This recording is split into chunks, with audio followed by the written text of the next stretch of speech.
আমরা ভারতের রাষ্ট্রপতির বিষয়ে কিছু জানব। সংবিধানে যেভাবে বলেছে, প্রথমে বলা রাখা দরকার যে আর্টিকেলের 52 থেকে 62 ধারার মধ্যে 52 থেকে 62 ধারার মধ্যে রাষ্ট্রপতি সংক্রান্ত বিভিন্ন বিষয় আলোচনা করা হয়েছে।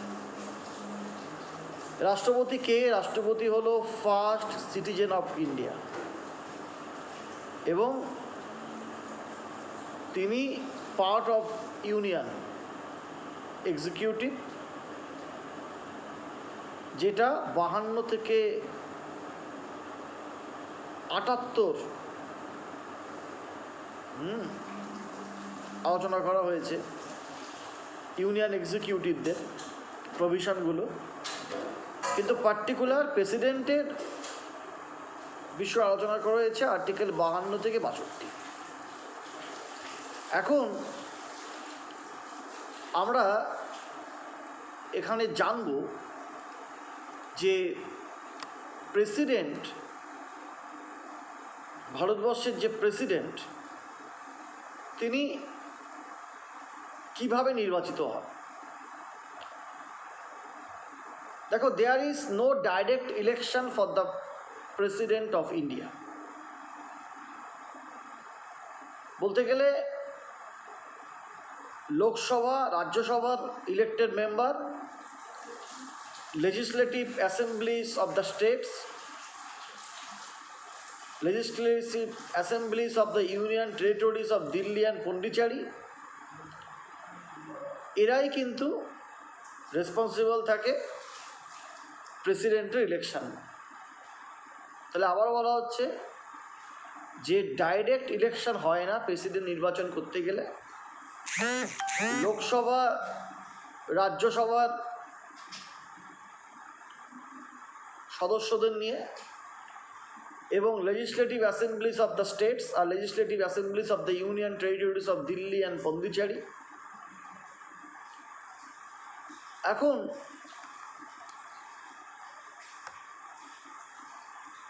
কারা কারা প্রেসিডেন্টের ইলেকশনে অংশগ্রহণ করতে পারে না? এক তো nominative members of Lok Sabha, Rajya Sabha, তারা পারে না। লোকসভার নমিনেটিভ মেম্বার হচ্ছে 2, রাজ্যসভার 12। Nominative members of the state legislative Assembly's, তারা পারে না। মেম্বার অফ লেজিসলেটিভ কাউন্সিল, তারা পারে না।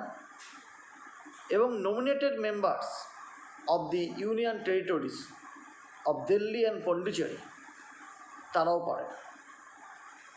এখন এই যে আমাদের প্রেসিডেন্ট ক্ষমতায়, তার আসনে বসেন, টার্ম কতদিন?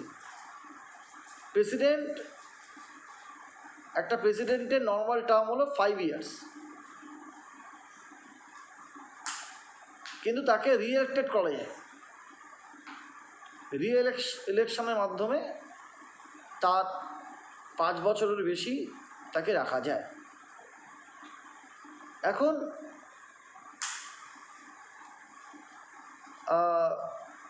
এই যে প্রেসিডেন্টের নির্বাচিত হন, যাদের যাদের দ্বারা, সাধারণ জনগণের ভোটে তো হন না, তো এটা একটা secret ballot system of voting তাদের রয়েছে। Secret ballot system of voting. এরপরে প্রেসিডেন্ট কে ইমপিচমেন্ট, আচ্ছা, প্রেসিডেন্টের কোয়ালিফিকেশান কী হওয়া উচিত ভারতবর্ষের প্রেসিডেন্ট হতে গেলে? 1 নম্বর, ভারতবর্ষের নাগরিকতা হবে। 2 নম্বর, মিনিমাম 35 বছর বয়স হতে হবে, তার বেশিও হতে পারে, কিন্তু 35-এর নিচে হবে না। আর he should qualify the condition to be elected as a member of the Lok Sabha. আর কোনো office of profit, central government, state government, কোনো পাবলিক অথরিটি, সেটা তার যুক্ত থাকা যাবে না। কোনো প্রফিটেবল অর্গানাইজেশনের সাথে যুক্ত থাকা যাবে না। এখন রাষ্ট্রপতির অফিসের কতগুলো কন্ডিশন আছে। এক নম্বর হচ্ছে উনি কিন্তু can not be a member of Lok Sabha ও রাজ্যসভা। হ্যাঁ, আর যদি if he has been a member of either of the house he should vacate the seat on his first day at president of the office। তাকে ছেড়ে দিয়ে প্রেসিডেন্টের অফিসে যেতে হবে যদি রাজ্যসভা বা লোকসভার সদস্য হয়ে থাকে। আর এটা বলা হলো যে তিনি কোনো লাভজনক কিছু সাথে যুক্ত থাকতে পারবেন না এবং পার্লামেন্ট তার অ্যালোয়েন্স প্রিভিলেজ এগুলো পার্লামেন্ট ঠিক করবে। আর he is given immunity from any criminal proceedings even in respect of his personal acts। আর অ্যারেস্ট এবং ইমপ্রিজনমেন্ট প্রেসিডেন্টের হবে না। Only civil proceedings can be initiated for his personal acts, যেটাও after giving 2 months of prior notice. এখন প্রেসিডেন্টের impeachment করা যায় কি? হ্যাঁ, করা যায়। সেটা হচ্ছে the only condition of the initiation of impeachment of the Indian president is the violation of the constitution. তিনি যদি সংবিধানকে ভায়োলেট করেন, এখন ইমপিচমেন্ট যে প্রসেস, সেটা একটা প্রসেস আছে। প্রথম লোকসভা ইনিশিয়েট করবে ইমপিচমেন্টের,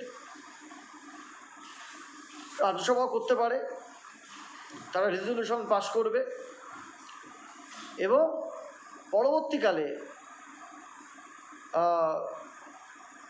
যদি রেজলিউশন পাস করে প্রেসিডেন্টের বিরুদ্ধে রাজ্যসভা, তাহলে সেটাকে লোকসভায় তারা পাঠিয়ে দিতে পারে ফার্দার ইনভেস্টিগেশনের জন্য।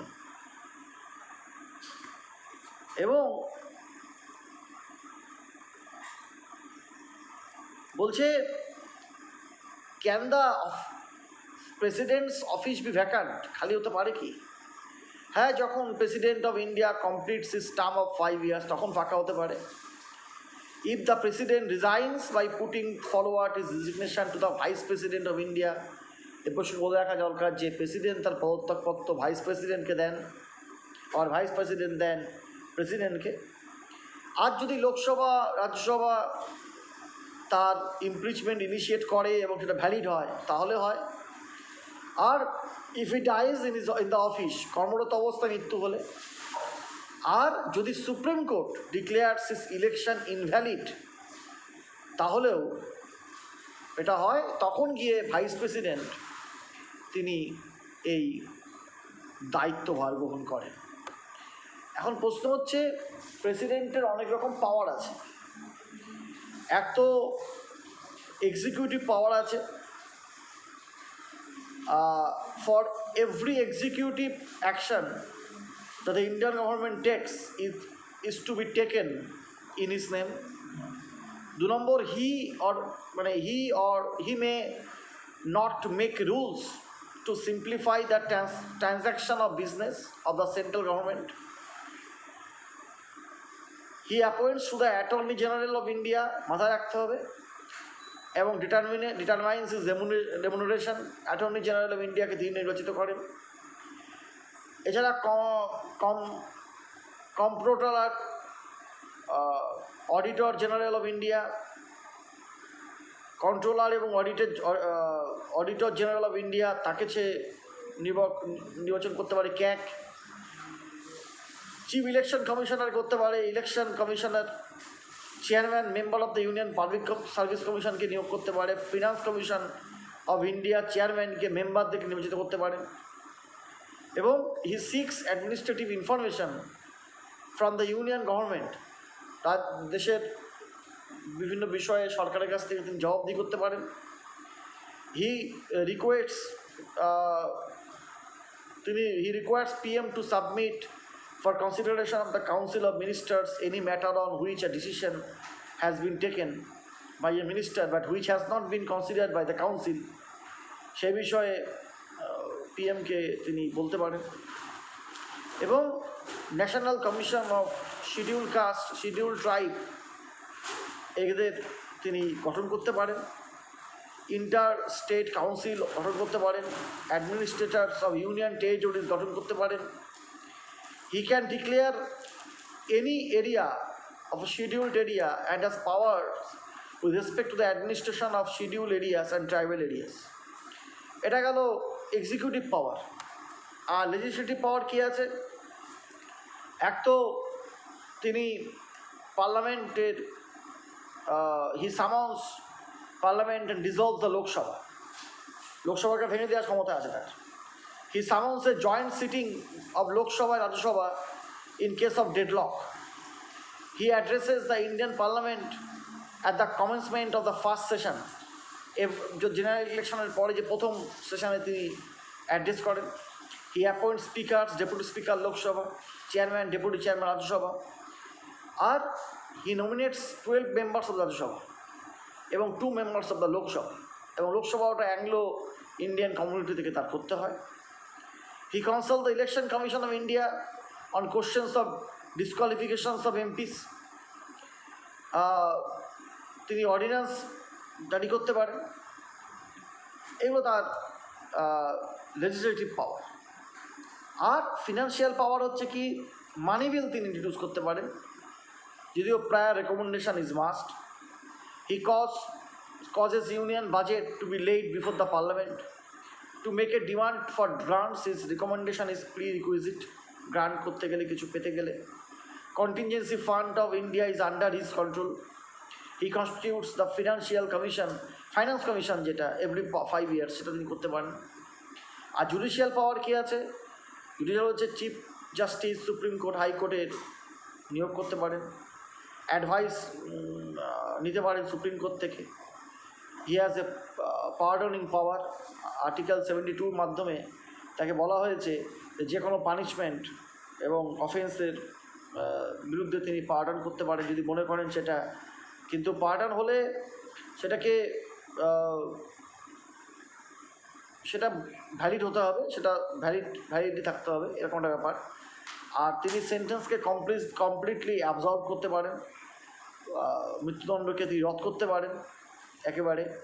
তিনি রেমিশন করতে পারেন জেলের খাটার যে মেয়াদ, ইমপ্রিজমেন্ট, সেটাকে তিনি করতে পারেন। আর মিলিটারি পাওয়ার কি, তিনি কমান্ডার, 3টের কমান্ডার আছে। Chief of the army, chief of the navy আর chief of the air force. Emergency power রয়েছে। ন্যাশনাল এমার্জেন্সি করতে পারেন তিনি, ডাকতে পারেন 352তম আর্টিকেলে। প্রেসিডেন্ট রুল করতে পারেন 365 আর 356 ধারা। আর ফিনান্সিয়াল এমার্জেন্সি আর্টিকেল 360 এই দ্বারাও তিনি করতে পারেন। তো এই হচ্ছে মোটামুটি প্রেসিডেন্ট সম্বন্ধে আলোচনা।